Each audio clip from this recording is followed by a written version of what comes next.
I wanted to record um, some of one of the chapters in uh, my thoughts journal.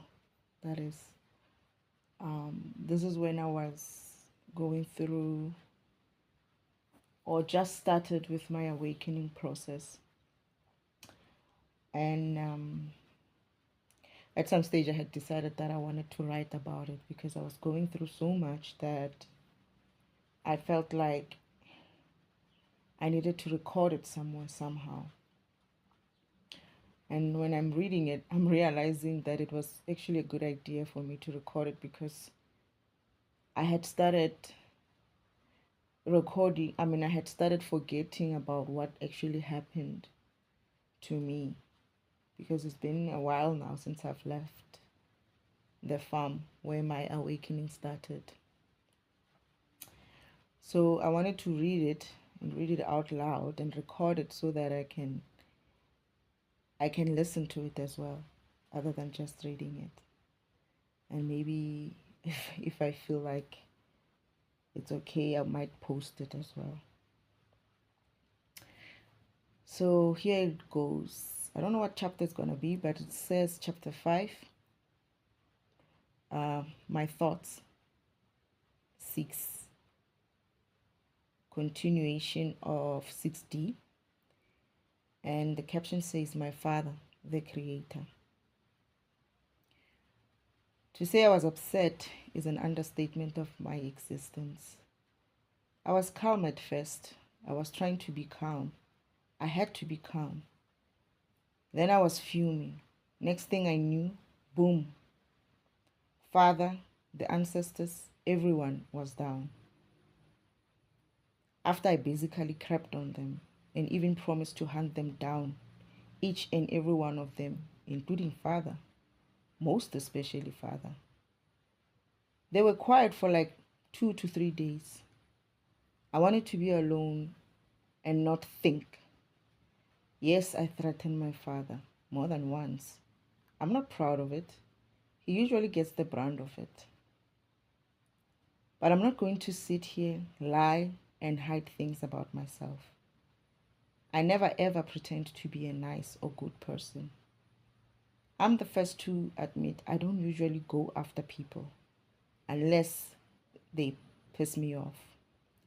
But I will not lie that I don't or won't do bad stuff. Occasionally, of course. But at the time, I still didn't trust anything. I was just waking up. I even thought I was going crazy or already lost it. If the humans in my life were imposters, then why can't the voices in my head be imposters?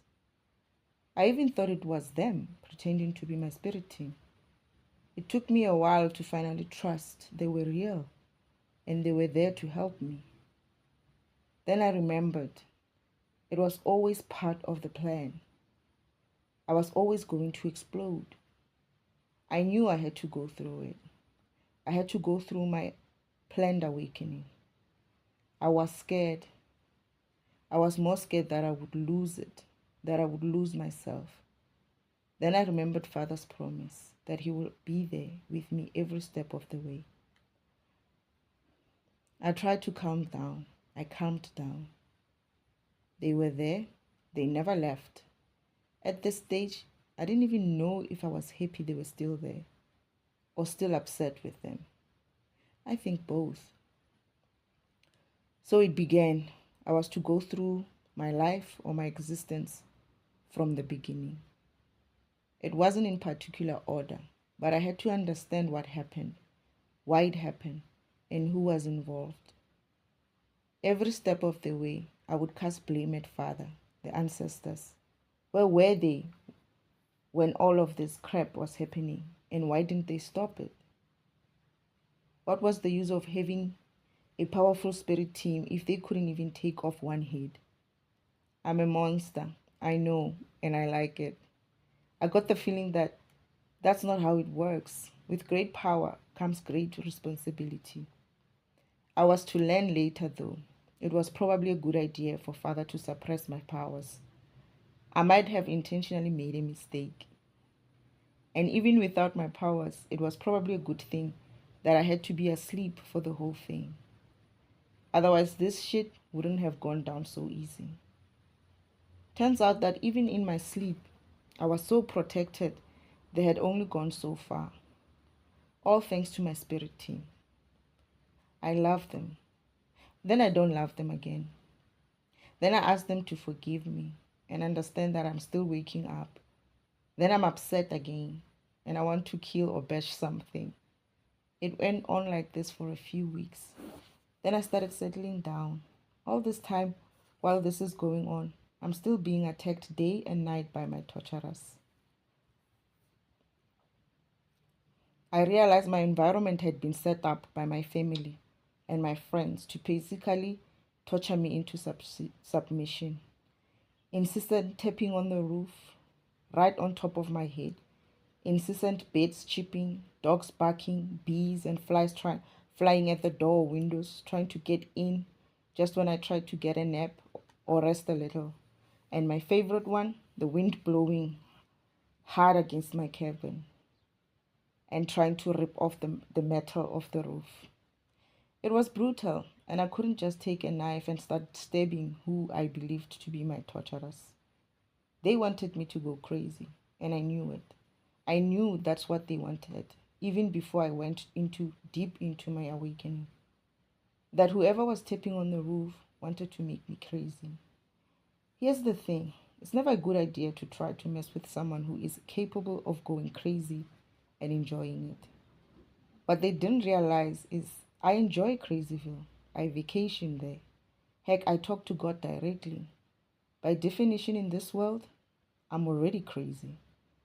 So I took it in stride, vowed to find how they were doing it, this taping thing. And I was going to find a way to dismantle their little hilly weird studio. I used to call it that.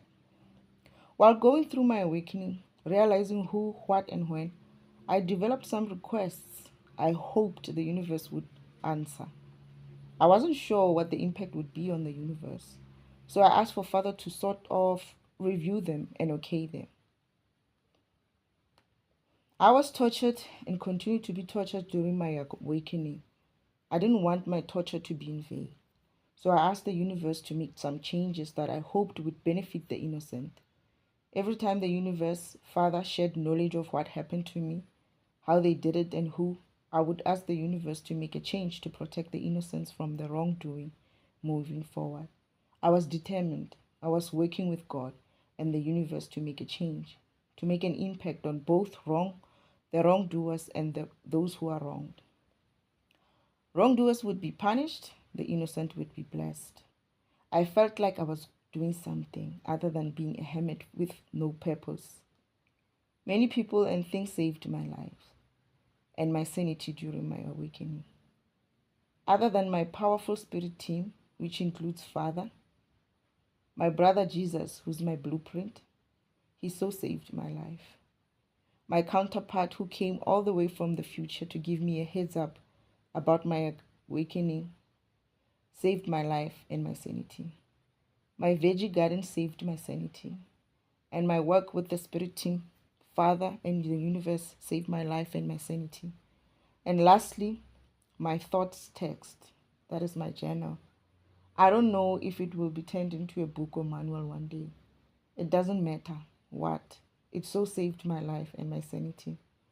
If it wasn't for my thoughts, it would be difficult to transition from playing those stupid games and watching YouTube videos. Little by little, I watched as hell weird environment set up for me came tumbling down. I refused to leave the set for any reason. You see, this set they prepared worked on technology. And being a techie myself, I knew it had to be maintained at some point. Most especially after the heavy rains that Father and team brought with them. It rained for close to a month from December to January, and it was pouring. I knew those IP67 beds, dogs, whatever would not last after heavy rains. Soon they would have to be repaired or replaced, and guess what? My sister, as always, suggested to go to the store to buy some few things we needed in the house. I point blank refused and told her from now on, I'm not going out to anywhere, and I don't want to see anyone. I had told her this many times during my hermit mode, but she always used something important or urgent to get me away from the farm so she can arrange for maintenance while I'm away. She thought she would use her usual tactics to convince me, like, but what are we gonna eat? I was like, I don't care. Figure it out. Boom. She didn't have any retort after that. She was going to eat pap until she was pap. I was prepared to go hungry and die if I must, before I would give her any chance to do her maintenance. I never left the farm. The environment kept collapsing to the point where it was left to a few birds. The dogs barking were gone, but I was yet to deal with the wind against the cabin and the tapping on the roof. I knew Father was always there. It will work out eventually.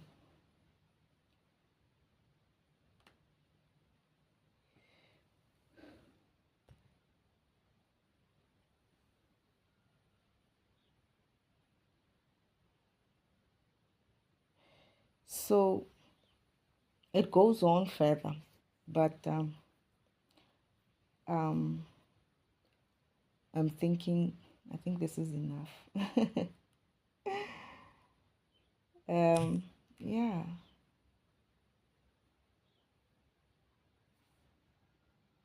I must just, I don't know. I'll probably keep reading some of these captions of the book. I want to record them and basically just hear, and it helps me to read them out loud like this because I can see where I might need to change. But yeah, that's it.